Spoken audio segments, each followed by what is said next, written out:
Bonjour, bienvenue. 1 h 30, c'est le temps qu'il a fallu au nouveau Premier ministre François Bayrou pour faire sa déclaration de politique générale.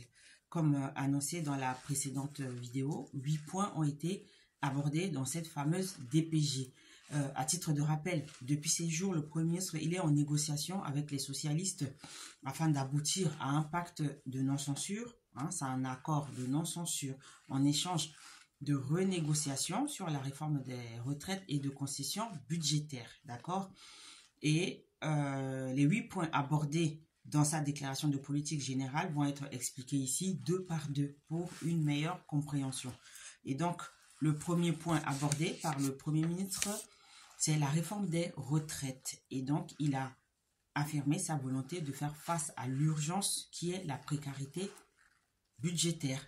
Et cette précarité est née du rejet du budget par l'Assemblée nationale fin 2024, qui a entraîné la chute du gouvernement Barnier.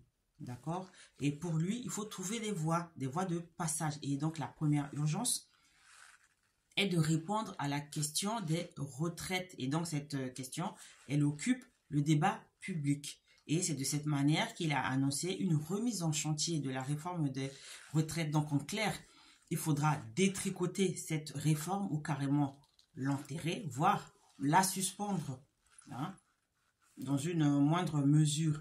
Et le point de tension de cette réforme de retraite, c'est l'âge de départ à la retraite qui est fixé justement à 64 ans. D'accord? Et donc, c'est sur ce point que le bas blesse. Et en cas de désaccord avec les partenaires sociaux, avec tous les partis politiques, la réforme actuelle va continuer à s'appliquer. Et donc, pour y parvenir, sa méthode, c'est de demander une mission flash à la Cour des comptes. La Cour des comptes, c'est le gendarme des finances publiques.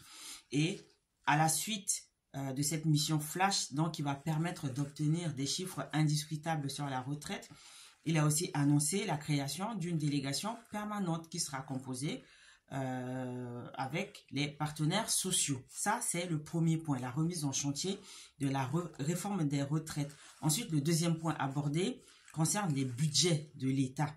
Et concernant ce point particulièrement, il a rappelé le surendettement de la France. Et au passage, il n'a pas manqué de lancer une pique à tous les partis politiques qui, selon lui, ont une responsabilité dans la situation actuelle que connaît le pays. Et il a clairement accusé les partis d'opposition d'avoir conduit le pays au bord du précipice en demandant sans cesse des dépenses supplémentaires. Donc, pour rappel, la France a pour objectif de ramener son déficit public à 5,4% du PIB, le produit intérieur brut, qui est la création de richesse dans un pays. À titre de rappel aussi, ou en comparaison, le gouvernement Barnier avait pour objectif de le ramener à 5%.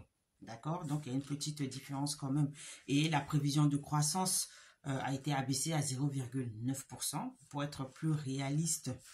D'accord?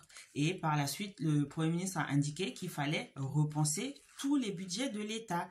Et il a profité de l'occasion pour annoncer la création d'un fonds spécial qui sera entièrement dédié à la réforme de l'État et à sa réorganisation. Et donc, pour financer ce fonds, il propose que l'État utilise ses actifs immobiliers. D'accord? Voilà pour les deux premiers points abordés dans cette déclaration de politique générale.